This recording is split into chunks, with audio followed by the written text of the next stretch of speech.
It's the Blitz Brigade, and we're here with none other than Mork Perry. And we're going to get stuck in, lads, with some speed, some mean, tough machines, and everything that's green. Because today we're going to talk about how to use the Blitz Brigade.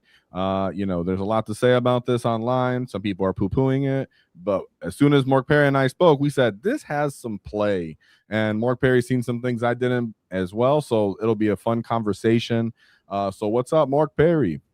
What's up? I'm here and I'm green. I'm a machine. That sounded so much better in my head. Yeah. So you have your thoughts on this. So we're going to talk about the archetypes, the units we like, why we like them. Maybe if you want to just give a little bit of your first take when you've seen it. You know, there was obviously the narrative formed online. Like I always say, it happens sometimes for orcs. But what do you think? Just first take when you've seen both attack. You can mention speed raw. That way, we're not really covering that today, but you could throw it in there. Just free thoughts. I really like the detachments. The speedball, I see combos in that one, and I've like delved into that. But at the same time, I'm like, I haven't thought about too much of it. But the Blitz Brigade, I love very much because I just like battle wagons, right? I like a detachment rule for consistency's sakes. Lots of good utility stratagems. You can build this in multiple different ways. So, and it has, I would say tricks, but with how orcs play, they're not even really tricks. They're just like, hey, look, I can set this up really easily. Blood Surge, man, orcs absolutely love that rule. We just don't have a lot of it, right? No. Getting out of transports and charging, awesome. Rerolling advance rolls and charge rolls. I definitely will use that all the time if I can. Like, we used to have reroll charges in like previous editions. Like, it was a staple orc rule. This edition, we lost that. And I have felt it every single day, but I don't have that reroll charge. I'm like, I used to be able to just reroll that.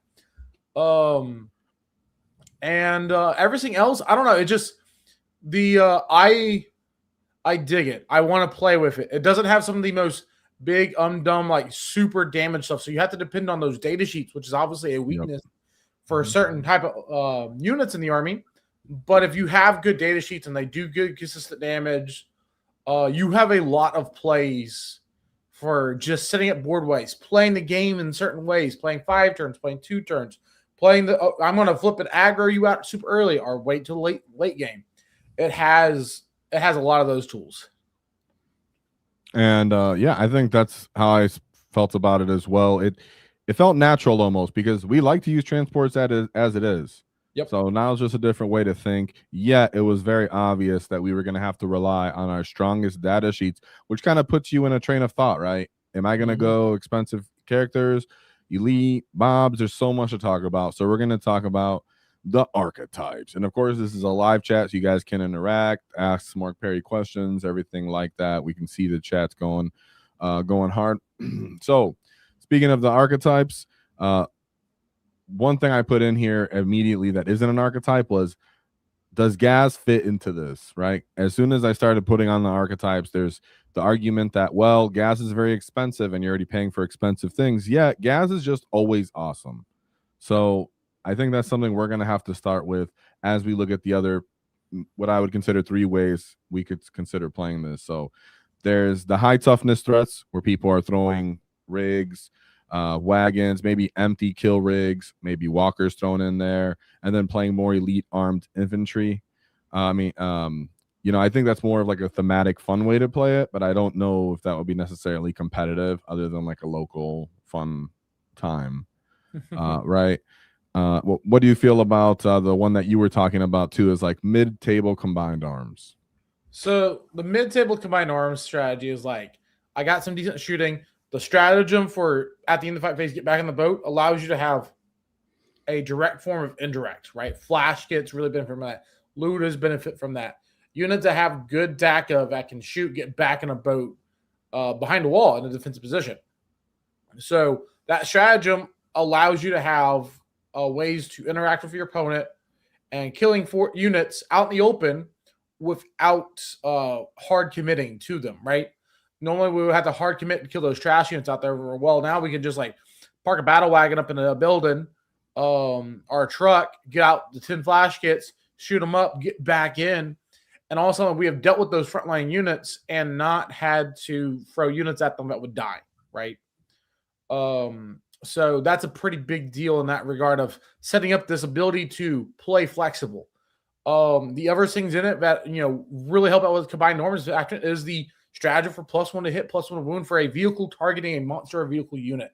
I'm just calling it Tank Buster strat because that's all it is. It is the Tank Buster rule thrown onto some vehicle. And we can get crazy talking about the ideas that you can do a firing deck. You can get crazy talking about the units that could use it, right? Like a battle wagon, obviously. All of a sudden, like using its firing deck is like, dude, that thing is like, you got 4 big shooters, a lava, a cannon, or a kill cannon, and then you have 11 dudes out of it just putting down, that is, let me think here, math out wise, that is 17 guns benefiting from +1 hit, +1 wound, right, against an armored target. That adds up for 1 CP. That's really flexible for asking to kill light vehicles or chipping wounds of heavy vehicles at any game state. So again, very flexible. It's very combined arms. The other thing I kind of like on it too is like killer cans. I was when we talk about units over there, I was thinking about this later today. I haven't came back to think more thoughts, but like there's synergies here with like making Grotzukas. I've played a fair amount of like random Grotzukas, and I love that weapon. And I found that it does chip wounds off of like bigger vehicles at times. But as soon as you get that unit +1 hit, +1 wound, like it's actually going to chip a lot more wounds off those light, those mid to light vehicles, and even chip wounds off of heavy vehicles a whole lot more because you're hitting on freeze, winning them on 4s, anything T11 or below, right? And your AP1 ignore cover is super relevant for free armor saves type vehicles. And then Gaz, dude, like Gaz was my default. I think Gaz is. I have a personal belief I don't like Gaz unless I have a detachment that puts him in the wall, right? I get multiple walls out of Gaz. This kind of gets around that because you can save your wall because we have this combined arms style detachment that gives you lots of tools. And then Gaz gets moving a wagon up 10 inches. Then possibly if it's going sideways and then going forward, it can pivot and get like an extra 2 inches off the pivots because they're so long. And also you're getting out free. So that's like 15 inches of movement to get out of for Gaz. Get out, smacks up in the battle wagon charge, just side by side in the fight phase. Hop Gaz back in that battle wagon. It could be way up in your opponent's no man zone, half, or even in the deployment zone. And all of a sudden, your opponent now has to worry about a blood surge. They can't just randomly shoot this battle wagon. And we're very, we got a lot of towel. We got a lot of random shooting stuff right now in the meta. And they cannot just casually shoot this battle wagon and not get blood surge because you'll get out 3 inches. But Gaz is huge. He's 4 inches. So he just has to be within an inch of the boat. So he's 4 inches, his base, 1 inch. That's 5 inches. Flipping and words. Getting engagement range at 6 inches. A D6 is 1. So anything within like 7 inches, I want to say, is auto guaranteed even on a 1 on the blood surge. Like that's crazy hard to get around, right? Like that's for sure. That's super flexible. And obviously if you have a second battle wagon and like it's empty next to it, like it can go blood surge, beat up something, and then get back in the wagon and go somewhere else next turn. Like there's lots of lines here that can be played with it in certain scenarios. There's so much flexibility in the game states where your opponent's like, I avoid that, I play around this. Well, I have a play to play, for that, right? You do A, I do B, I do C, and you're like, I didn't quite have a next plan for your C move, right? Like my D is not great for that move. And very much like, I just like it. Like free stratagems are great for Gaz and battle wagons. And the consistency, attachment for real advance and real charges for Gaz is awesome because like I've got about 7 games of just playing Gaz, 6 mega knobs, and a battle wagon. And I've had 1 game where I rolled a bad advance roll and bad charge roll, and it hurt. I still won the game ultimately, but like I lost all 6 mega knobs to shooting, right? Because they just didn't make it in. And then if the other times where I've had either a bad advance rolled, but a decent charge roll, like counterbalance, but if I just had the extra consistency, it does really come up for him for making sure that Gaz connects. And then the other thing is, go ahead. It does. The mega knobs are really slow. When you call that 1 turn wall, you really have to like make contact with that, especially when you're playing with the mans in this detachment. It does, and that's the argument sometimes too, right? You mentioned the blood surge, the getting back inside the vehicle. It's definitely much easier and more reliable with a smaller unit like the mans instead of another mob of 20 boys, which is you can't get in the wagon anyways with them. But when you're just trying to distinguish, am I going to play with the mob and then put other stuff in the wagon or put gas in that wagon? That's why he's emphasizing, the possibilities to do with this mega knobs in the wagon are offensive, defensive, aggro pushing. It slows down the game because the enemy now has to deal with multiple layers of what can possibly come at them. You might actually shoot that at them with, we haven't even talked about the ways that Mark Perry and I were talking about how you can actually shoot. We spoke about the tank buster strat, but you kind of moved off on that. Really, there is the theoretical fun part of it, like you were mentioning. Sure, I can throw 3 max tank buster units in it, but that's not necessarily point efficient or gameplay efficient, right? And taking off the T12, taking off the 12 to 10, right? It's not like that. There's other things you can do with trucks, with, as you said, we'll let you say what you said, but killicans were something that you wanted to use because of the strat as well. Just walkers itself work in it. The wording of the strat makes it so it's flexible in that way, and you still have the movement shenanigans, the defensive shenanigans, and actually offensive shooting. The issue here only is we don't have anything to throttle our offensive damage like in combat, which is again why I still go back to, well, looks like I need gas again. You mentioned you would like to keep him in the wall, and in this case, you're not going to be able to, but you can deliver him. Also, he gives lethals out that will help you if you're playing with mob style bum rushing. If you're using other 20-man units on the list, there's a chance there that actually plays off. And there's a lot of good comments in chats. We'll take a moment to talk about that once Mark gets another good stopping point. But yeah, it's the more I look at it, the more that gas did end up on my list, and I so now it's really, am I playing more of the other elite support units or just going mob heavy, right? So when we're talking about all of these detachments, what is the proper points value for your shooting, your support? I'm not necessarily sure I'm willing to pay for tank busters without any kind of additional buffs on their own. Not really liking that. So we're going to have to go into the types of units that we can actually undo from this. So is there anything you want to say before we move to units, or do you think we got the... No, I think units, because like that goes in the rest of the strategies, I think. Yeah, because we got to still unpack everything that we want to do here. So we're at the units, but I wanted to give a shout out to the people that are doing memberships, because we're keeping it live and make sure we interact with the chat. So if you leave a gifted membership, make sure you say something in chat so I can say it to you. So it's Khalid with 5 WAAAGH gifted memberships. Whoa, thank you very much. Make sure we're keeping the wall alive and getting you boys spawned up with coming into the next edition.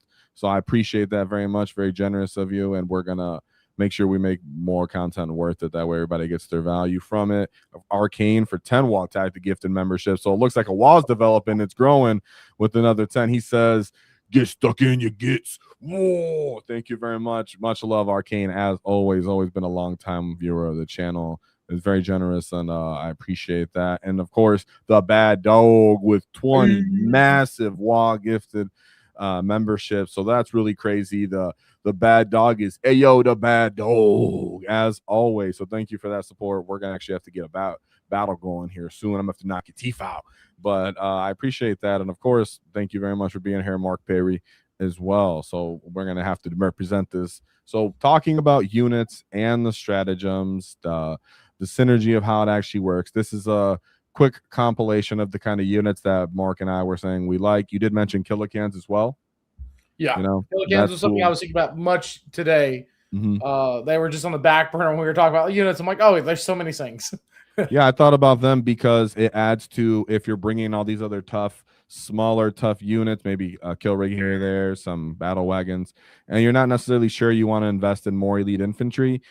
Cans are in that weird spot where, okay, they're cheap enough, but they play the role of elite infantry and their damage and defensive buffs, and they're still cheaper than our elite infantry units and last much longer. And they're kind of drowned out by everything else that's tough on the list. So there is a play there, and you're probably going to have CP, right? The offensive, you were talking about throttling, only comes through our vehicles. So if we don't have that, we're putting a lot of trust in arguably not reliable data sheets in orcs themselves, right? Everything that we love generally is supported by something. So it's, we have to think out of the box here. But for characters, we have the mech, the baby mech. Now I want to say this to people because people always forget about this with Killicans. The wording on Armored Duelist is one vehicle unit. Unlike the mech, or the mech character, his support is one vehicle model, right? So there's a distinction here.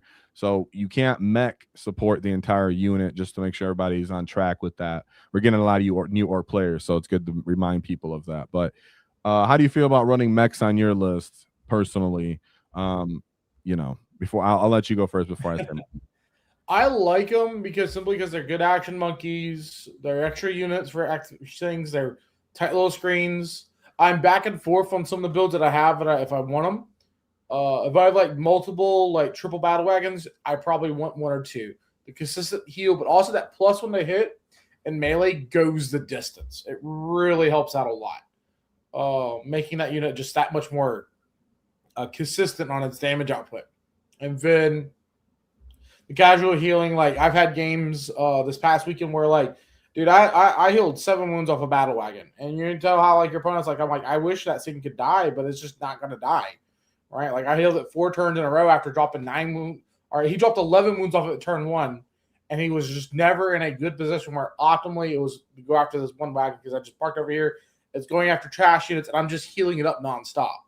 So like, I totally see a value having 1 or 2 in the army because that plus 1 to hit is also good when you pop Armored Duelist and you get around stealth. Yeah, it's also like a battle wagon shooting you with guys out of there is popping Armored Duelist and it, so like random stealth vehicles. You get around. Anyone that's played Tactical Brigade knows how strong having double plus 1 to hit for orcs is. Yes. It's huge. It's very impactful. That's the main reason why I'm okay with mechs. They don't end up on all the lists that I've written because I'm trying to fit Gaz and he's so expensive, and then you're paying for wagons, and I like trying to fit a kill rig on the list just because I'm weird or whatever. But there's a lot to go on there. But mech is definitely a viable option, and I think the enhancement for giving reroll a charge is kind of cheap, but I haven't really found a reason to put it on my list necessarily. But as you mentioned, there is a place for it because if you are going to follow Gaz up the field, then you might want to make sure your wagon can actually reroll its charge so it can end up in combat too, because it's not getting the same buffs Gaz is, right? So you can make those longer charges, which will help your wagon, in my opinion. That's really why I appeal to it, because there's so many times in games where I'm like, ooh, when I incorporate that pivot and everything to get to this ideal spot, I don't have, I have like a 6-inch charge sometimes. Yeah. And it's like, it's kind of reliable, but not really, right? You need that reroll. So I'm cool with him. How do you feel, speaking of the mech, about WAAAGH, the newest game? I haven't even got to talk to you about WAAAGH at all. No. Goodness. Actually, let's save WAAAGH for last from the characters, just because you actually haven't got to talk about him at all. Okay. Right? I got one other thing for the mech that is nice. Is the mech with having the one mech with the reroll charges is nice because, again, like you said, keep it that battle wagon. But it goes with, like, if you have cans in the army, you can give that reroll charge, because we have a stratagem to give out like free units of vehicles like advance and charge, right? So giving that reroll charge to have like a torpedo in certain scenarios is pretty nice, and it goes with WAAAGH, giving WAAAGH flipping reroll charges and +1 to hit. Again, we already talked about the double +1s to hit. That allows like WAAAGH to get around -1 to melee, because you can give him +1 to hit from the mech, and all of a sudden that man just like hitting you on 2s with +1 to hit in melee. And have reroll charges, right? So like that's pretty cool on him. I see one mech with the enhancement. I really want in the army. If I have more than that, I either had the points or I just couldn't figure out better things I could do that would be more consistent. The solo war bosses. I did like it though. I was gonna say one more thing. I did like it. Ended up being funny where I was like, "Hey, WAAAGH actually has some keywords for this detachment." And there's a lot of tough stuff on the. It's gonna be hard if you're trying to fit him, Gaz, wagon, all this different stuff. It gets a bit pricey, but he ends up filling on the list. And when there's all these other really high priority targets on the field, can the enemy really throw themselves out of position to shoot this lone up, and that can also speed at them, or they're gonna play mostly move blocking with him, and that means he's determining his engagements. So that's cool. And what are you saying for the war boss? You For the war bosses, I thought about solo war bosses in here. They really benefit well from the reroll advance and charges. It's like a torpedo. You can shove them free in there. I'll take it over the shock attack guns because like you can throw free into like a battle wagon or a truck, and like you have like free like solo 75-point beat sticks. And I argue at that point, man, dude, maybe I just give them the big chopper there for they hit on twos, right? They go beat up some trash. They're in an awkward angle. You know, they can do all kinds of crazy stuff, right? You can shove them. You can shove a lot of them in one transport and still get like a bunch of other units. You know, battle wagon holds 22. That gives you 19 more models to fit in that battle wagon. Yeah, I think for me the war boss also works because if you're playing the boy mobs, I do think you want to pay for a war boss. There's even a good argument to pay for pain boys or at least one on your list for your ideal unit that you're trying to be the most sticky with. But war boss, big mobs of boys, and at like one of your wagons, it kind of feels like I have to do it. You know, even it really does. So it almost feels mandatory at least one of those packages. And as much as I like the pain boy for his feel no pain, his regrowing ability, he's really expensive. And you know, if you don't have saturations of mobs to that degree, it might not be worth it to put them. And then the war boss plus the boys doesn't feel super expensive. And you're like, but this is a big problem for you still though. So I like that. Then we have the SAG mech. That's the one that you were liking. I at my last video I had horrible audio.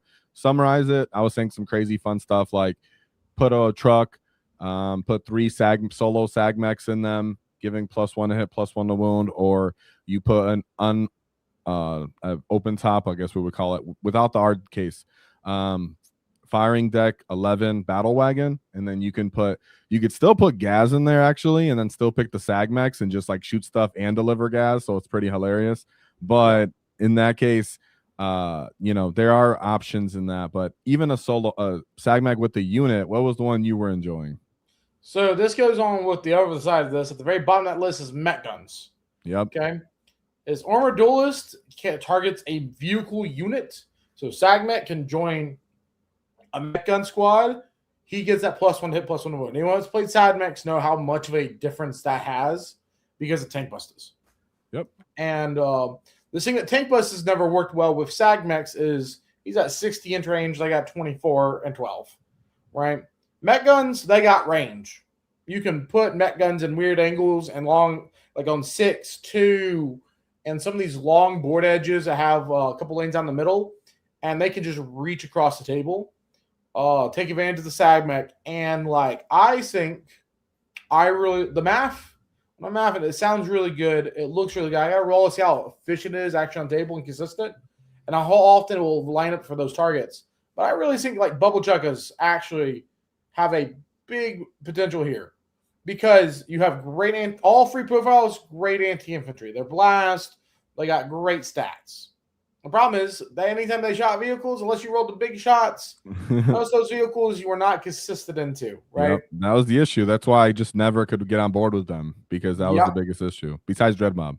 Dreadmob, right? And that's where in this one, when you pop that 1 CP, +1 to hit, +1 to wound against a vehicle unit, with bubble chuckas, all those profiles hurt, right? Because like that means the strength 6 profiles that is 2d6 blast each against a vehicle unit will get flip in like hitting on freeze against a tank and wounding anything T11 or lower on 4s with that high volume of shots. And the mech gun, the SAG mech, gives you that reroll 1s to hit. They can hit you from 48 inches of range. It can hit you with the strength, 9 shots. I have +1 to wound, AP. I want to say it's AP2. It is. And 3 damage. Mm-hmm. And then the big 12 shots just wound the big stuff on vehicles on 2s. So like, that stratagem across the board just hurts, right? Yep. And I really dig that. I think there's like a lot of potential in that for that unit. Definitely if you know your layouts that you're going to play at an event. Like if you're not playing a lot of 1, I can totally see like 2s are very popular, 6s and 4s. Like all 3 of those, like you could play that unit and get a lot of value out of. Yeah, that it's hard because you want to like the custom Mega Blaster, but it only has 1 AP now. really ran, and it's 36 inches compared to the other guns are all 48. The Smasher gun is kind of low volume for me, even though I always theoretically like it, and I've tried to use it because it actually gets up to -3 AP. But yeah, the versatility of the Bubba Chucker means throughout other games you can shoot things if you don't have vehicle targets. The Bubba Chuckers still have a good chance to do work with 2 out of their 3 profiles most of the time. And then even when you do use the big one, it works pretty well. So yeah, I thought it was cool. Then there's the tank buster argument where people want to fire and fade. The other argument is, would you rather just pay for maybe like a 10-man unit of flash kits for the fire and fade? Would you rather keep them in a truck and then give the truck +1 to hit and use the strats? So there is leeway and back and forth there. Maybe the answer is 10 flash kits and 1 solo shack attack gun, and you just do the whole big shebang. I don't know. Yep. Then we have the Gazzy boy. So as we both kind of agreed, Gaz fits here only because he's Gaz and he almost fits in every detachment, but also because the delivery mechanism of getting him to be faster makes up for his not multi-WAAAGH activations or other synergies. It's really about how you can deliver him and maybe even shenanigan him back into a vehicle or a surge or the surge. Yep. Because every one of these, you can, all these threats we just mentioned, you can say, well, my enemy can counter that. But the deal is you should have these multi-layered where you have all these threats in your list. There's multiple things that could possibly do a surge or possibly respond and shoot at you after someone gets too aggressive. Gaz making great targets on people. So I love it. So far I'm really enjoying the idea of the list, but it also I ponder a lot because where is the damage coming from, right? So that's where we go to our other units. I'll start off Mork and Gork. Really, it's because the strats give you access, like with what we just talked about, Armored Duelist, which is pretty obvious. You still have it was the one where it was multi-mechanized. Was it Mechanized Brutality? Or no, it wasn't. It was Run Them Down, I think, where you pick 2 other friendly orc vehicles that can also advance and charge. So in that case, you can throw forward a wagon, somebody else come with it, they get stuck in, and the walker can find a way to get there. So there's some play in that. Anything you want to say about walkers and the redeploy? Yeah, I'm surprised you haven't mentioned anything about redeploy. Well, it's like one of those things that, like, you know, kind of goes again with the mechs, and like, man, there's just a lot of, like I said, like there's a lot of combined norms here. Like you're doing a little bit of like everything, so you can just play a good game of Warhammer with this detachment. And there's like not a dud. Like I hate to sit there and say like the redeploy is like probably the best enhancement in the things, but the enhancements for the most part aren't crazy in this one, and the redeploy is good. I just haven't built around it enough to think about it, right? Because like all the rest of the lines are so good. Yeah. For me, it was also because it's exclusive to vehicles, made it so it's not just punching me in the face. But I can do with the enhancements, not tough gets really, but I will if I have boys, I guess.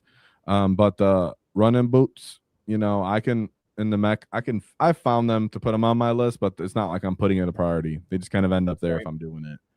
Right. And then the battle wagons, which seem to be the focus of the detachment, but I feel like they kind of pull that off to a degree. What do you think? I think that the battle wagons is obviously the thing that's like the core of the list. Like you are focused around the battle wagons, the kill rigs and the hunter rigs. You could absolutely have a beast snag, I think, archetype to be built out of this one. Absolutely. I think though, if you're not doing around that beast snag hardcore archetype, battle wagons, you're taking 2 or free. I've been playing with free a lot recently, and I found the data sheet's just so good. It does everything, right? It has small arm shooting. It will chip you away in melee. It will hurt you in melee. If you're like infantry, if you're vehicles, it will hurt you. And if you're even bigger vehicles, I was using the flip in tactical. I was giving it the +1 strength all the time in melee. Therefore, like in the wall, like I was hitting big knights and wounding them on 4s because I was strength 11 with the roller. Just to add that more consistency.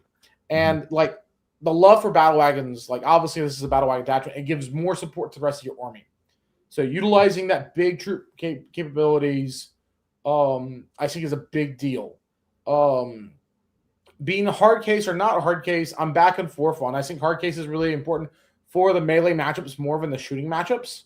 Definitely, since we have a good stratagem in this codex for that -1 to wound for them against But the battle wagon troop capabilities its most powerful asset, right? Yeah. Like my list that I'm building right now with the core of this list, like I have it, like I'm having 30 commandos farther down the list, and get more on those units later. But like I'm putting the free melee squads with like free power or free choppas, ram and claw inside of battle wagons to protect that melee unit. That unit cannot be overwatched, and when it gets out of that wagon out of the midfield, it is ruling advance and charge rolls and the go turn, right? And that's like real. That adds that consistency to that 5-man squad that cannot be interacted with during your turn because it cannot be overwatched. And making sure that those units get where they go, and they're just 5-man value squads. And again, they're good day shoot, so they bring up the value. And the battle wagon makes those units more consistent because that reroll advance and charge. Right, those are things that you're going to be doing as orcs. So that goes again with the war bosses, the boys with the war bosses, Gaza squad, Storm boys. Anyone that's like kept up with like some of the talks that I've talked about for the more DACA or not more. I've dealt with Tactical Brigade a little bit more DACA, but mostly talked about it in the in Freebooters. Is putting your Storm boys inside of battle wagons. This makes that unit that much more consistent. Right? Because like all of a sudden you're getting out of the battle wagon, you're moving 3 inches, you're going 12, you're going 15, you're rolling a minimum 1 on the advance roll, you're going 16. Well, now if you roll that minimum 1, your average is going to be so much higher. As in rerolling that charge, like you are in your opponent's face, right? And 5 Storm Boys count as 10 models in a battle wagon, so they're great starter units for starting off in the starting your game. If you're playing a more proactive tempo of the orc, which is very orky. Like you could play fixed secondaries like behind me lines and engage. Anyone that's played like the DACA Horde style, like know how strong those secondaries are in combination when you have an archetype and a list built for it. And this allows those plays. This allows that same stratagem of fixed secondaries and just stick to the game plan with that type of strategy for like units inside these battle wagons, getting that reroll advance and charge. Just consistency. Consistency is king.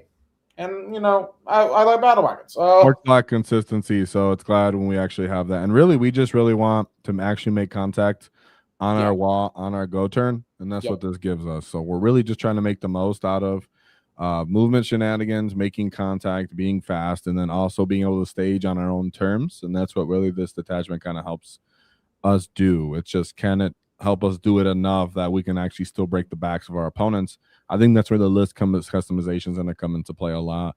Then we have the trucks, right? One of the contentious pieces sometimes on my list. I always want to utilize their firing deck, really.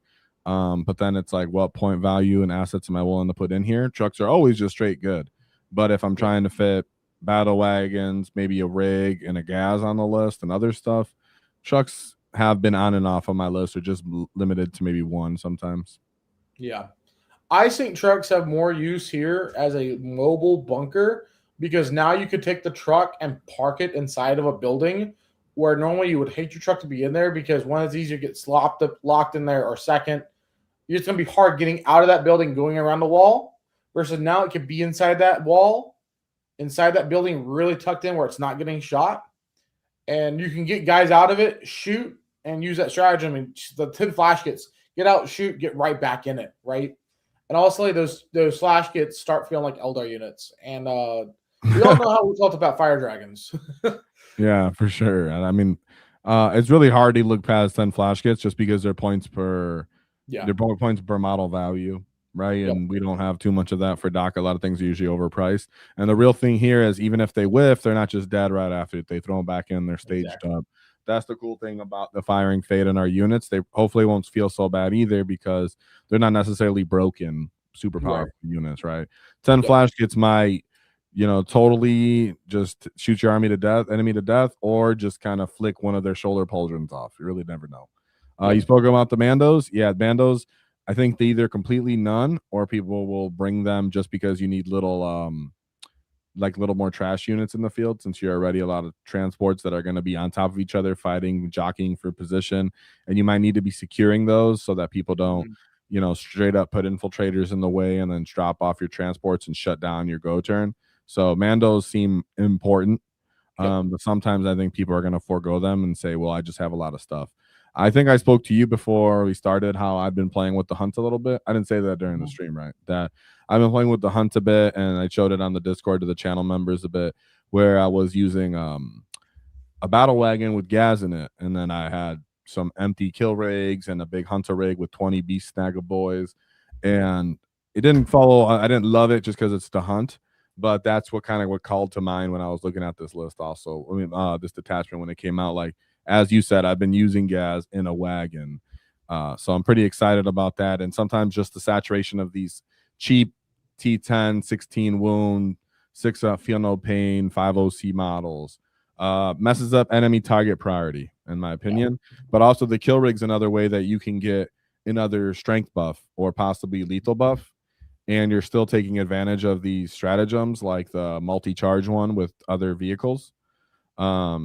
And so also fun things, really, I would like reserve it. There's things where you can shoot at it and then you surge after. So when it comes in away from 9 from enemies, so you're already almost like tempting them that you're in surge range just from coming in from reserves, or just staging in a safe position once you got out, and then you're ready for your go turn.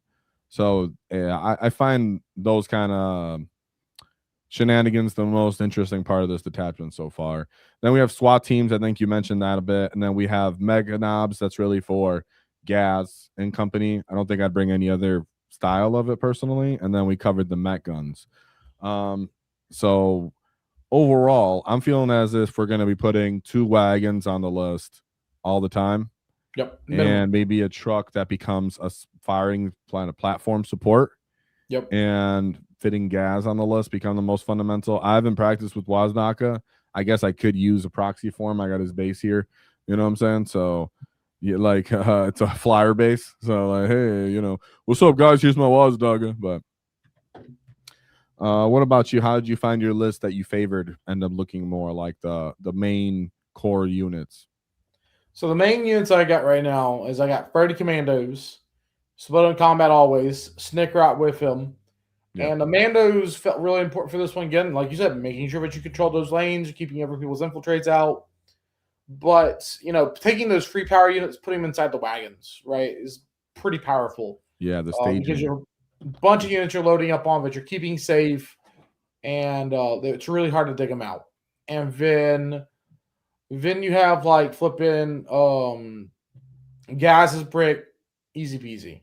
Then I'm looking at 2 or 3 units of cans because they got synergies. They are helpful here. They can use the redeploy if I do figure out a way to get it in the army. I'm back and forth on that. You know, 10-man flash kit. So I think right now for me is I have 2 battle wagons for sure. Floating around on account on the third. Can I say one thing? Yeah. When you mentioned the 2 wagons, I definitely found myself saying I can maybe afford one to not have art case, and the other will be my just straight up enclosed one. Let's say you have layout 1 where you move it forward into position with gas or something, and as you mentioned, either you're getting good surges, you're getting good staging, or you need to be T12 for the melee units that are going to counter you. While the other one might say, okay, I'll tempt this firing lane and act as an actual mobile tank. Right. So there's sometimes I've been going back and forth. I don't know if I'm off on that or both should just be hard case, but I'm not necessarily saying I'll put both with hard case or both without. I think it might be 1 and 1, but could just be me. I think I'm doing both hard case right now because if you take that third transport, which is a truck, right? There you go. Take a truck, you're flipping, you can use 10 flash kits and give them +1 to hit, +1 to wound from armored duelist, and like that's relevant, right? Like that's pretty big. That's 30 shots at 6-1 too, +1 hit, +1 wound against a free of armor save vehicle in the open. Yeah, that's death, right? The mech poke it so you can double down. Yeah, it's absolutely awesome. Low toughness vehicles and light armor vehicles feel great. I think right now for this is monster too. And it's monster too. Sorry, the distinction was I had to double check because then it works on demons as well. So then you don't feel bad about the flash kits -1 AP anymore now. Now you're just like, oh, I got a solid gun into you right now. That's not good for you. So yeah.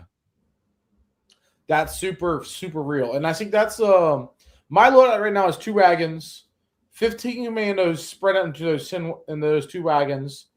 Gaz with 6 Mechanics and Macari, 17 models. You put 5 commandos in there. That's 22 models. You have 10 flash kits. They're going to fire and fade every turn inside of 1 wagon with other 2 commando squads. That's 20 models. I'm back and forth if I want to fit 2 solo characters in there or something along those natures. It's funny. Yeah. It's just funny how this detachment works. I never wanted to run solo characters that much.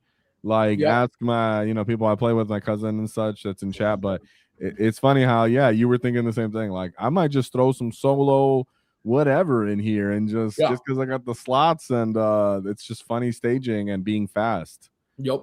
So really weird. And that's that's like an idea. Solo guys have their value. I don't know. They still are good. I want to use it. So I haven't figured out if it's worth the investment or not. But that's my loadouts, my troop transports. And then I have the 2 fire, this goes with the combined armor things, is I want to be using probably armored duelist every single turn. Okay. So there's 2 units for armored duelists that I'm really, thinking about that. Sagmech with the bubble chuckas. Okay. Or a truck with 10 flash kits. So you end at that point, increase the number to 20 flash kits. That unit is a 230 point investment. Versus the bubble chuckas with a Sagmech is, I want to say also, that is also a 230. So they're the same points, right? I don't want both these units at the same time because they're both competing. Yes. I already have 10 flash kits, so that's perfect for the mid range. Flash kits, biggest issues is limited by range. So I think the bubble chuckas, again, going with the combined don't have flexibility, is more versatile because that has long range. It's a vehicle unit that can easily redeploy, come out of reserves on certain layouts, and just really dominate some lanes. And even if I didn't take the SAG mech, if I just took the regular mech with the tractor cannon on it, therefore the free mech guns can go through walls. That's not bad either.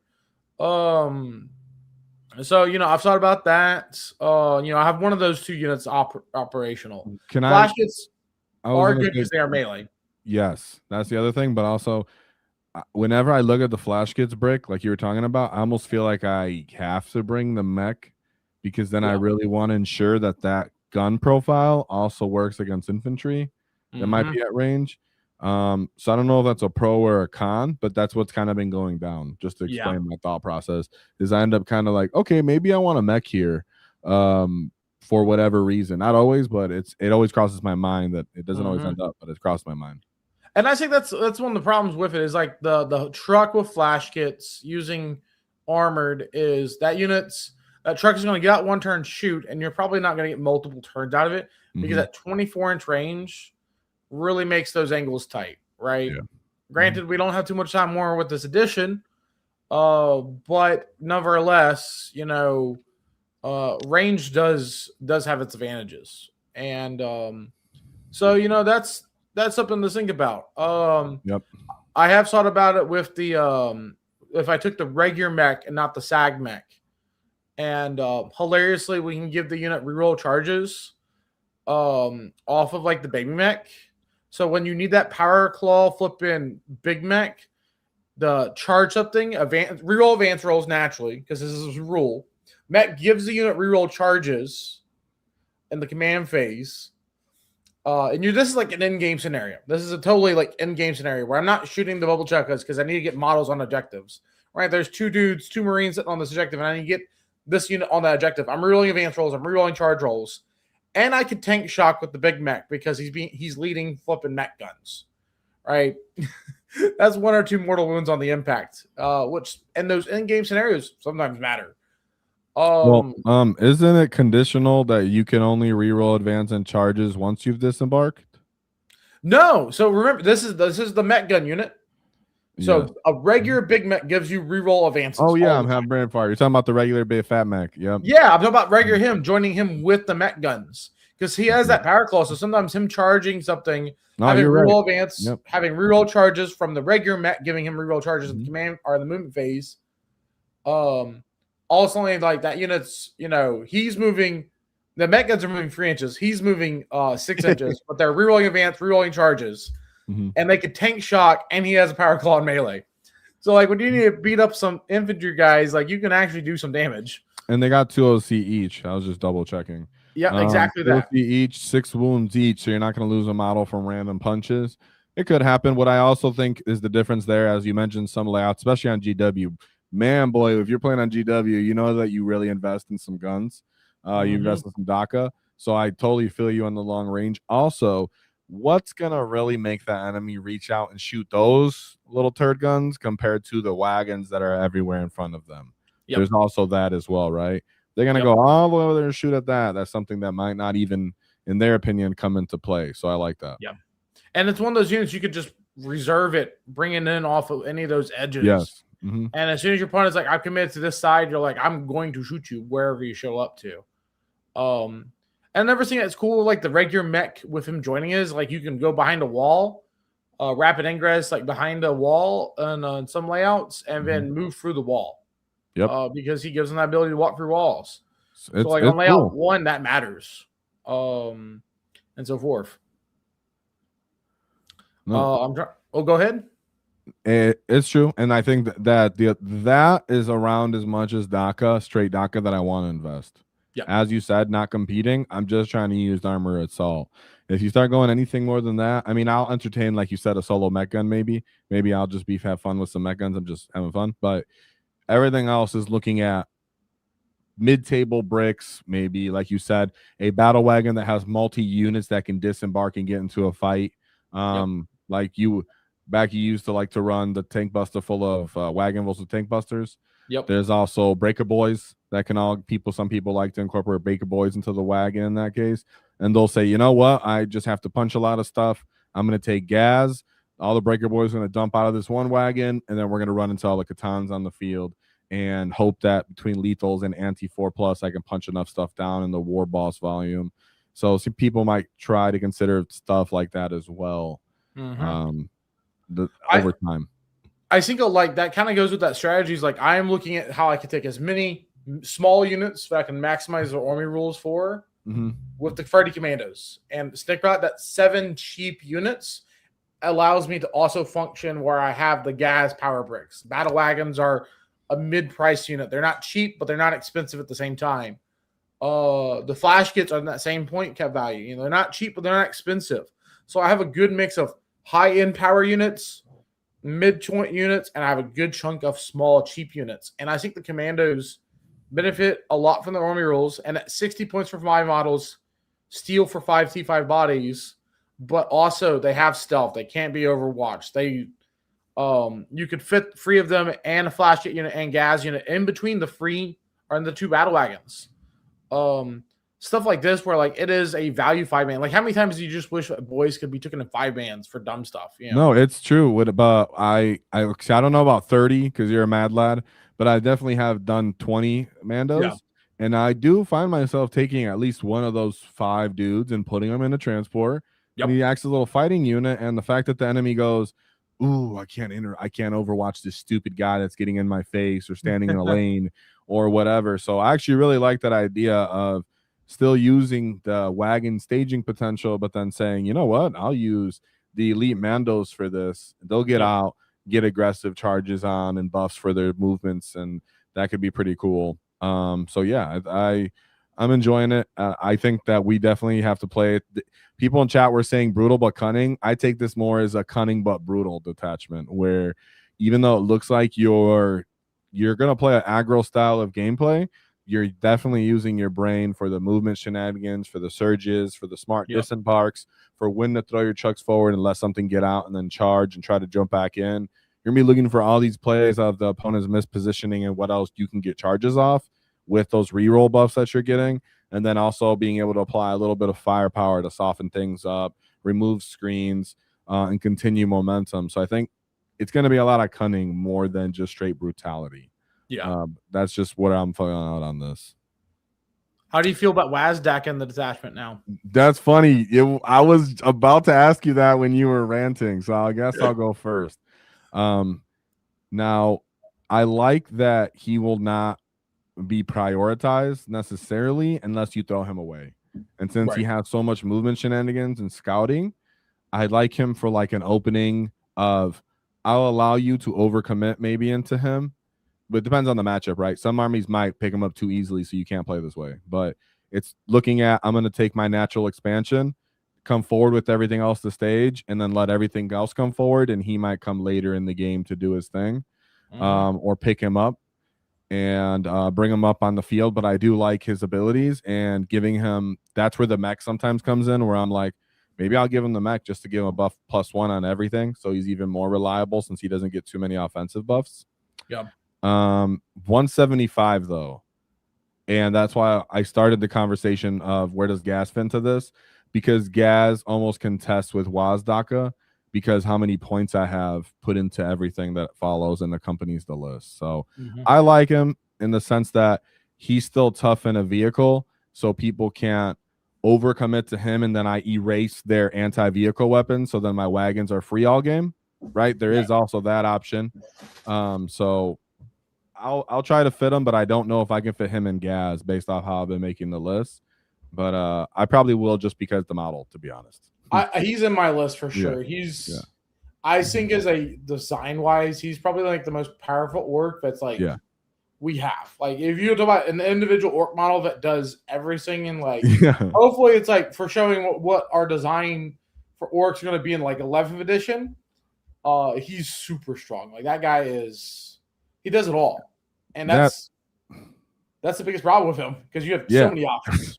That's what I was saying. It's like ultimately, no matter how many counterpoints I put against it, I still go, I probably will take him just because who he is. You know, just as much as I'm like, oh man, he contests for Gaz and takes away my points. It's like he's still crazy though. The fact that I can pick him up, I can use him late game, I can use him early game. He's everywhere on the field. It's aggressive. He's fighty. He can shoot a little bit. He can take buffs. Maybe you can continue. Sorry, I was too excited. No, you're good. Like, and him having loan up, I think the biggest thing that is really not being talked about is orcs. We have not had a good deep strike unit that does power. True. Right. One of the biggest selling points for Bully Boys was the fact that you can get deep striking Mega Knobs. Yep. And anyone that played it during that time that knew that was so powerful, having that rapid ingress. Right. Yeah. And this guy could come down rapid ingress at any point in the game, right? Yeah. He can flip in, like just hit you, and you just can't avoid it, right? Because that move 14, he can go for walls. This detachment, he's in a vehicle. He can get flipping against a vehicle and shooting. Like he looks at some light vehicle, get +1 hit, +1 wounds. Yep. And chip out a transport that's caught out in the open, right? And suddenly kill it. Definitely have a little bit more support from other things. Definitely the claw too, because the claw is benefiting from that. But I think the biggest thing is having that deep strike. Sometimes people could afford to lit 5 Storm Boys behind their lines, because if they had the right type of units back there, they could just clean them up, and that unit would not threaten them. That's not the case for him. Commando, or not commandos, the other thing that we had was Death Coptus. That unit was not consistent for its damage output. You can let Death Coptus get behind you, and sometimes they just didn't do anything because their shooting was very unreliable without support. Their melee is really super anti-infantry and is not consistent also because it has no AP. It doesn't, they don't have a lot of buffs for them. This guy's on a different level, right? You have to also make sure that orcs are not getting behind you now for 5 game turns, right? And then this guy, otherwise this guy will eat you up. I think using this guy as a late game and like almost setting up like the whole game where this guy's going to dominate the end game. And this attachment gives him reroll charges, advance and charge options. And it's just pretty crazy. What I like is what he psychologically does to impact the field, which is why even though I said I'll use him to hold my natural expansion maybe turn 1, but really I'm trying to keep him alive for late game stuff because I want people to keep screening him. I want people to keep questioning when he declares a wall, what can he do with that guy? Then you're not thinking about, well, what if I have Zod, which I already still love? What if I have Gas, which I already still love? What if I have all these other abilities that I can do? The enemy has to consider and condition themselves to, if I mess up, WAAAGH might be in a really bad position. So then they're pre-measuring WAAAGH the whole game, assuming where he's going to end up being, or they just consider him, and like you said, he comes in the backfield. Unlike someone asked in the chat, well, is Coptas good for +1 to hit, +1 to wound and shooting? No, not necessarily, because they're unreliable. Volume. If you're willing to pay for custom Mega Blasters, put 2 of them in the 6-man unit in that case, and then you get a good ideal, target. You get twin linked in that case, maybe, but it always comes down to, for the Def Copters, you get low volume of shots generally. So I think Def Copter's biggest problems is they are really their unit rule is not bad. It's a good unit rule. Here's the biggest issue: is it's super counterintuitive for orcs. You have to do a normal move. Yes. Okay? That hurts. Like, that unit has a hard time at 12 inches. It cannot go through walls to do that with a normal move, right? If it was advanced rolls and like they had assault base, they're missing a few things to make them do what they want to do, because like it's hard for that unit. That unit cannot advance and shoot, and it wants to. And if it advances, it can't use its unit rule. Like, it is trying to do too many things, and you only choose one at a time. It really needs to be doing all 3 at the same time, and it just cannot legally do that. Yep, it's a failure in the writing of the data sheet. Like I said when I made the videos about does GW know how to write orc data sheets? They add all these nuanced conditions to our abilities, like end of normal move, and they forget our army's essentially always advancing. Yeah. Right. So that's a great thing to also point out as well, that but when it comes to implementing that game plan in game, the lack of assault makes it so it just ruins it. If they can get back, if this detachment, which is really weird, this is one of the detachments. If you had to ask me what was one of the stratagems we would have got in the battle wagon detachment, I would assume we got a vehicle to go through walls strat. Right. That. Oh my gosh. I could totally see that being more useful for that unit, right? Because it also it's doing multiple things. So flipping. No, that's exactly what it is it seemed like it gave us the impression that it would be that, and this would be the ideal detachment for that, but they won't. And maybe it's because they're like, oh, well, they already have WAAAGH for that. He's a vehicle, and he's going to go through stuff. They can just enjoy that, right? They don't want to have us having WAAAGH and a battle wagon moving through terrain. Maybe, I guess I'll give them the benefit of the doubt in that case. Right. There's so many like niche things that like I want to do with orcs, and sometimes they're just not able to do it. And I'm like, I want to do this thing, but GW has stopped us by just putting this one sentence. Yeah, right. That happens all the time when I talk into people in Discord and such, as people come up with these cool extravagant plans, and I'm like, okay, but condition 1 is you can't do that. Sorry. Like, because this, you can't do that, and ruins the game. So it's a lot of love and excitingness. I think from this time, for a little bit, guys, we'll interact with chat. So if you got something directly you want to say, we'll read off chats for this remaining portion of the video as we wind down, because we don't take too much of Mark Perry's time. But I'm definitely, as you said, WAAAGH, just based off his data sheet, and I put a couple polls out the day of and such, and I could check back on the polls that I had put out, but it just seems like people are just running. Okay, so I put out a poll. We had 222 votes as of now, and it was 70% that they're playing WAAAGH at 175 points in any detachment. Yeah. Right? Regardless of whatever the detachment they're running, they're putting it. My vote is also in that as well. Of course, join Discord or our Facebook. We interact with you gits. So surprisingly, there was the second highest vote margin was 14% of people saying he's overcosted.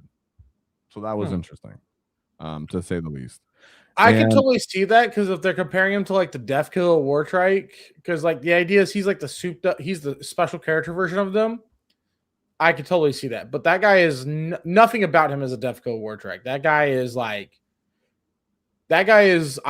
he's insane, right? He's got better skills than everyone else for shooting. He's got melee, his army rules.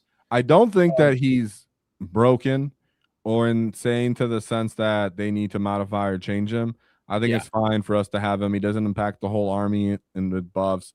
He does have some weaknesses, like the vehicle keyword have some counters. A lot of armies have buffs to anti-vehicle.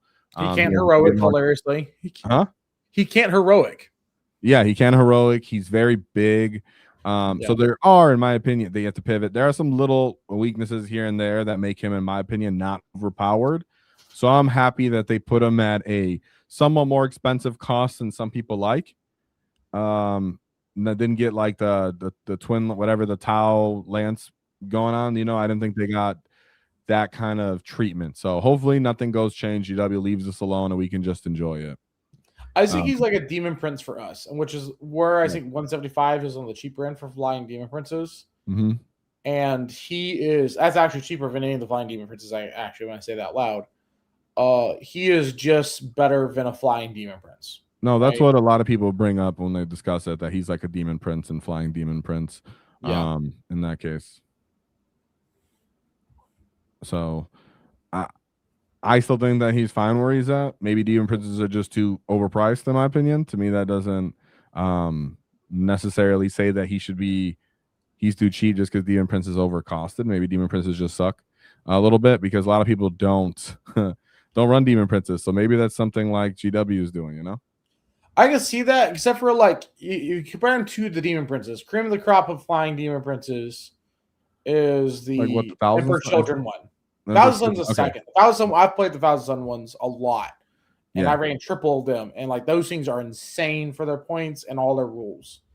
But if you compare them to the 230 points that Emperor Children players are still paying for their flying Demon Princes, he's a steal, right? Compared to that, because he shoots, he melees, he's got very similar damage output because he has legit guns and he has all the melee profiles. And he goes through walls. He's extremely fast. We have advanced mechanics. Some detachments are going to have fallback mechanics for him, right? I think he's very comparable to Emperor Children Flying Prince for being, 50-ish points cheaper. No, more than 50 points, like 55 points cheaper for the extra rules that they have. Because really just like, they got the coterie. Not talking about the data sheet, just talking about the detachment rules. Coterie makes those things crazy, what they're paying at crazy. I also think though the compound of multiple similar speed feats of the faction of Emperor's Children make it so that it's even more felt. Like you can bring multiple Demon Princes. In this case, you have one WAAAGH as he's an epic character, so there is that. And overall, Emperor's Children can afford to have him because they're not ideal as a faction right now, well balanced. And in this case, only WAAAGH can do anything close to what WAAAGH can do for our entire faction, unlike that faction in comparison. So I think that's why I also give us a little bit of the favor or whatever, like I'm being an apologist for it. Hoping for a good detachment points and for some interesting combos. Good detachment points. What do you mean by that? He's about the 11th edition stuff. Okay, sorry about that. Talked about. That's very much these attachments feel like they were definitely designed to be support detachments. Okay, the next edition for sure, but especially the Speed Freaks one. That one's just kind of funky. I think that it just looks too much like 11 for me to really mess with it. I'm too much of a Cult of Speed fan, but this one I'll mess with. I'm feeling this one. And people are saying we threaten blueberries too much if our data sheets worked. That's just kind of funny. People always say that, right? Like I wouldn't do it. This is a question that I always see all the time. People ask me this. Most of my competitive friends ask me this, or they want to try to use it. They say, Mork, would you consider running 36 bikes lists in Cult? This is because WAAAGH gives them the ability to bring us battle line that applies for Cult of Speed. Cult of Speed's awesome. And in this case, you would just have crazy amount of cheap bikers on the list. So you can go first since he asked you outright. I wouldn't go 36. I would go 18, but I would still take free units. Because the best part of the bike unit that you're paying that 65 points for, and when you buy the extra free, you do not get a second knob. That 4-wound Power Claw knob goes the distance. And as soon as you have six of them. Free-man units? Yeah, 6 free man units. I would do that. Man, dude, like honestly, you could probably do that not even in Colt and other detachments to get a lot of value. Because like WAAAGH, like we talked about, like a lot of people talk about like freebooters at the beginning. when it first came out, like 36 bikes, and I'm like, I don't see 36 bikes. 3 units of 6-unit bikes are hard to maneuver, but 6 units of free, that's actually quite maneuverable because your opponents are never going to be able to focus down on them.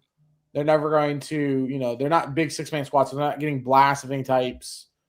And you're maximize those knobs. Like the more DACA style list, the DACA horde that I played a lot earlier this year, and it's still extremely good. The reason I haven't played it more is because I enjoy. I want to create and do other things. If I was I think in freebooters it works. In freebooters it works with kind of the similar style that you set up. That's how I was running my Cult of Speed. My freebooters, and in this case, you'd have WAAAGH on there, and that's the first thing I thought too when they said 3 battle line units of bikers. I actually thought more what you were saying because I ran your list and you and I spoke a bunch, and I was like, I really like the idea of running 6 and then having knobs, and you can just keep falling back and charging, and they're always 2 OC. It really gets good, and the enemy hates trying to deal with that unit continuously, just running around doing stuff, locking them down. I think I like that a lot more. Now, as for the 36 bike list, I think people are just straight looking at, let's say a teams event, or you're doing like TTS or something, and you're like, or the event and that everything we going in beforehand, and you could just straight up plan for a skew situation where you kind of no diff it, just run forward, glock them up, and then just flip the time back to them. I understand why people like playing that version of 40K. It helps with the stress. It helps with 6+ rounds. It helps with max scoring. It helps with reliability and consistency. Not my cup of tea necessarily. I'd rather just play with some stuff and have a good time. But if you like doing this, it's super strong, and I'm sure you'll definitely ruin somebody's day for sure. Right. So that's how I feel about that. Because I get as this all the time. I'm like, honestly, bro, I just don't feel like doing it. Like, it's not that I hate it and I got anything against it. I just don't feel like doing it. And I have 18 bikes, right? So I can do what we just talked about. They're all painted. I can't do another 18. So unless someone wants to come over here and let me borrow them, then nah. So, or you're playing TTS, I guess, right? For list ideas, we'll probably come out the list video soon with list idea, because I have to actually get through and play more games. But yeah, I got list idea ready, but I want to come with like a couple archetypes so that it's not just, I don't want one list and be like, just play this, right? It's too new. I got good ideas. I think we talked about a lot of the core fundamentals of structures of your list, the pillars that would hold up your list, and then you build around that with what your collection actually is. In my opinion, where we're at right now, because Mark and I agree a lot, but then, I'm probably a little less interested in mech guns than he is. Yeah, I'm still considering them and other units that he put forward, right? And he really did put the nail in, like, bro, you really got to go for gas, right? Because that was like one of the first questions I asked him. I'm like, bro, I'm so much stuff going on this list. I pay for gas. It's like, yeah, we got to, man. Gas is just too good right now where we're at in the game. Let me see if there's interesting other chats I didn't see earlier. Someone said people don't talk about end games scenarios enough. What's the minimum amount of orcs you can win with? That's a good point, right? A lot of people don't even consider what an end game orcs would be. If they didn't table you on their wall, they're like, oops, I'm dead now. Sometimes that happens. And WAAAGH gives us that late game strong piece, right? Especially in Cult of Speed or any faction he can fall back or get a wall in. So what's the minimum amount of orcs you can win with? I'm not sure if you're talking about orc models units. I'm guessing is at the what I think you would say, and I'm guessing that's meant for the end game. Yeah, he's talking about end game. The minimum amount of units I think when prepping for end games, I'm building my list with end games in mind. I want to have 5 or 6 units for the last 2 turns of the game for sure. You want 1 for each table quarter, and you want 2 at least for flexors. Positional stuff. You want to pressure multiple objectives. You want follow-up, right?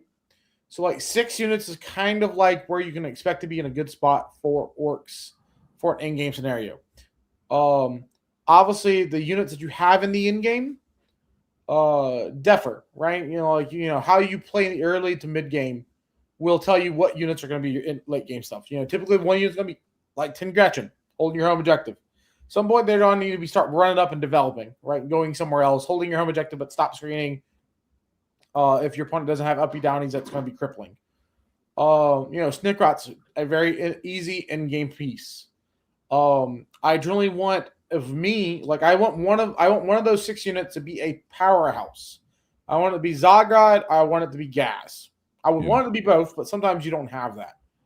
One of those 2 units I want in the end game because like they will secure the win on key objectives, and Gas with multiple Meganops in the end game is really hard to shift when your opponent's running out of, they're in an in game scenario themselves. You're practically playing, like a 500-point game at that rate, or like a kill team sometimes, with in game scenarios, and those big tanky tough units. That's where those defensive stats that Gaz and Meganops have in the end game are so hard to deal with. Yeah. Then I have a few solo knobs.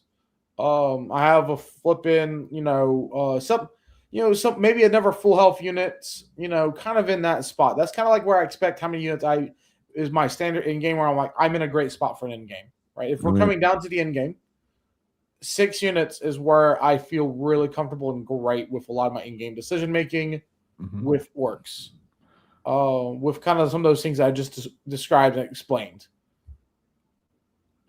And then another thing here, somebody just said, you just answer, am I right? The +1 to hit and wound works on the Stampa. Has a vehicle, the transport and vehicle keywords. Yes, that's funny. That's why also what you said, we can't move through terrain. That's the biggest loss, right? We had one last opportunity to get the Stampa to actually walk around. So that sucks for that. And this was I like this one. It was maybe future video idea. Any thoughts on the changes you would hope or make for existing detachments for when GW does their update sweeping going into 11?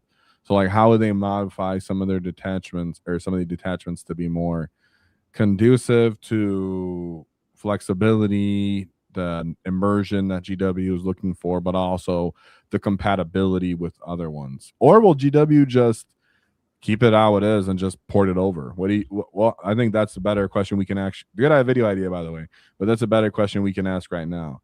Do you think GW will even go in and do sweeping changes, or will they port over just what they have? Another thing I wonder is, are they really porting over all the detachments? Not just the codex itself? I think they are porting over all the detachments, and there are going to be I think there's going to be a fair amount of adjusted changes. Just because of like how some of our fight phase stuff, definitely the fight phase stuff that we have, works, right? Like obviously I think Fight on Death is going to probably adjusted with how it works with pilots and consolidates. With how they've already showed how the charge phase works, I think that's going to be pretty adjusted for us for a lot of our random strats that we have where we could not react and move, but like get back in the boats. I think maybe they're trying to try to get rid of that, streamline a lot of these things that like get a little weaponized that probably that we have that we don't abuse too much, but everyone else in the game abuses. So I think mechanics like that they sometimes feel really unfair. We'll probably get heavily, we will catch hands for that because they're just trying to make those mechanics not feel as abusive, even though we are not. We do not commit the grave sins that everyone else does with these type of those mechanics, right? Fallback moves, reactive moves.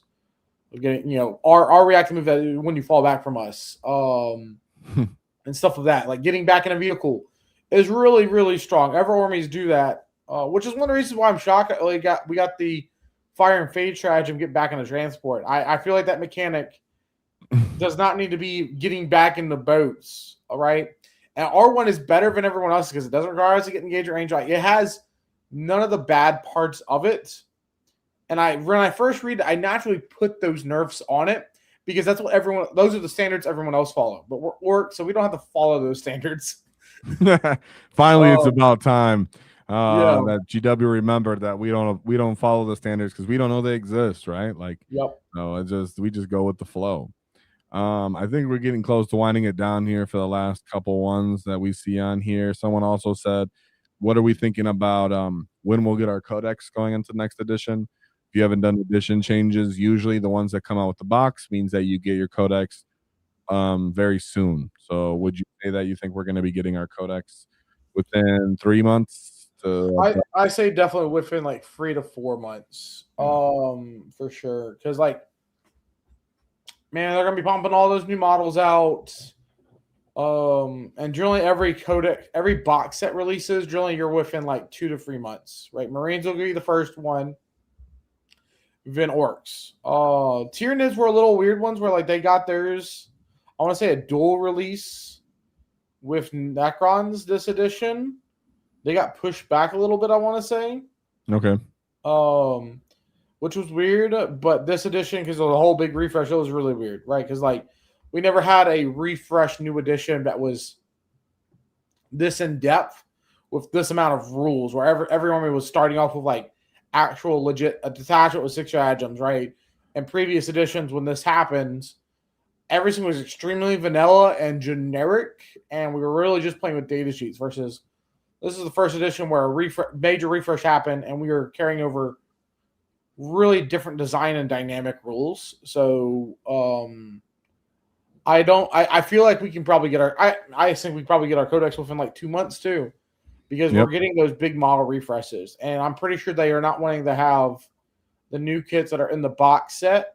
Yeah. Probably playing with this current codex. Those units are probably going to be designed with the new codex in mind to kind of give us an idea of what they're going to look like, right? Like, I don't know. It's hard to say. They could be redesigning this from the ground up. I think that's why I'm not like doing too much conjecture videos, because I think we're gonna get our answers kind of soon. Even though I know it'd be good for like the algorithm or something to bait people, but it's like, nah, bro, we're about to see. You about to find out, boys. And there's just so many new data sheets and stuff that are coming that I'm just excited. I'm like, let's get it. I'm here for that. The changes, and really, I just want to end out the edition having the most fun with whatever I enjoyed most. So throwing wagons at people with different kind of bricks of units, doing cool surges, and getting some abilities that we lack, like using WAAAGH all the edition just for the rest of it, just because he is who he is now. It's something that I want to do. Throw back to Dreadmon, my fun favorite detachment to a certain degree.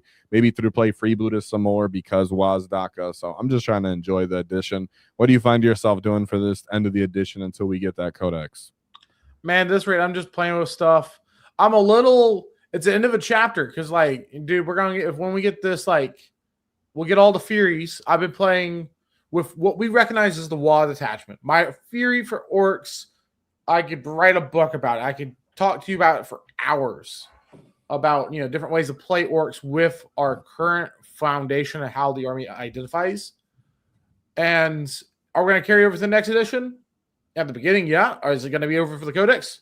No clue. Like, if it is there, great, cool. All this fundamental, like, lines of thinking of how to play it, the rules, right? The textbook of how to play Orcs is, half a decade old now. So if we do, I will not be surprised if we kind of get like a slight redesign. Like, how does the WAAAGH work? How does certain things like that happen? And it's going to be very interesting because it's going to be a refresh. It's going to be a lot of relearning the faction with the idea it's still Orcs, but the units will be fresh. How the army operates will be fresh, right? Yep. It's like got me both excited, but also at the same time, I've put so much time and thought into how Orcs function with the current WAAAGH rules from this edition and last edition that, it's the end of a chapter. Like, it's like, I'm like, dude, this Fury that I have is going to, I don't know what I'm supposed to go do. Build a wall tower for it and rest in peace. Like, yeah. Of all your knowledge and all the strengths of it, I think that's why it's just, we have to end the edition with your favorite list style and whatever of the skills you learned and tricks you learned, just really hone in on that and play that to the most enjoyment. That's kind of where I think we should be with that, because relearning your favorite faction all over from the ground up is almost pseudo relearning the game again and falling back in love with your faction, because now it's not going to have the obvious weaknesses or redundancy that maybe we hated from this edition. Now we're going to fall with different things, fall in love with it, and hopefully GW does a better job of making it immersive yet still entertaining and impactful to the game for more than just one moment, and then make us feel like T3 models for the rest of the game, right? So I'd really like that, where it seems like they're really putting us in the poster boys going into the next surge of their media and just trying to expand as a company with their IP. So I'm really looking forward to Orcs actually getting their due respect. Unlike Tyranids, where they kind of had a bad run this edition, in my opinion. Well, they got a lot of good buffs and cool things, but I want to end up in a better position than they did, in my opinion. It's like one of those things. I hope that they learned. I have a good feeling we will. Tyranid. Oh, sorry. Yeah. Go ahead. Oh, I was going to say, I hope that they learn from the Tyranid problem that they had this edition, that Orcs succeed because they learn from the Tyranid issue. Right, because like Tyranids just didn't feel like a real faction. It felt real lazy, and I don't want. And that was one of the lead factions. I was the big baddie for the box set, and I hope that with Orcs, they learn to put a little bit more love than they did for Tyranids, and don't be as lazy. Right, put some salt behind it. Be a little cunning. They realized it, but it was so late that they couldn't take advantage of it with monetarily. Right, when they went back and tried to change the rules to make people want to be interested in playing the faction.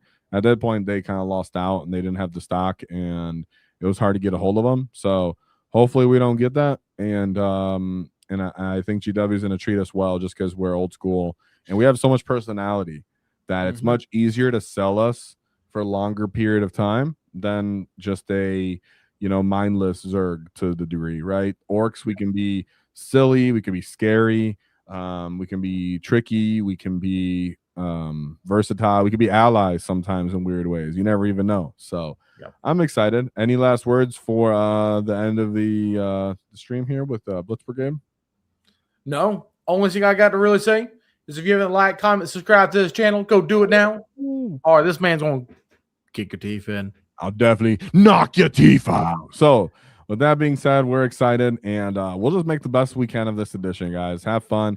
Don't worry. Don't be down. I mean, that's what we're here for, to play Orcs, to have fun with our game, with each other, to talk it out. And if someone's just giving you a hard time or making it not funny or fun to play 40K or think about it, then maybe just don't entertain them in your hobby sphere, right? Maybe just move away for a little bit and come back from that source of negativity, because I know I've been hearing it and seeing it in places that people are just upset about how everybody responds to 11th edition and responds to how Orcs got their detachments and how models look and all this different stuff. And I'm like, you know what? Just move away from whatever outlet you heard that and just stick to positivity, because like all things, that too shall pass.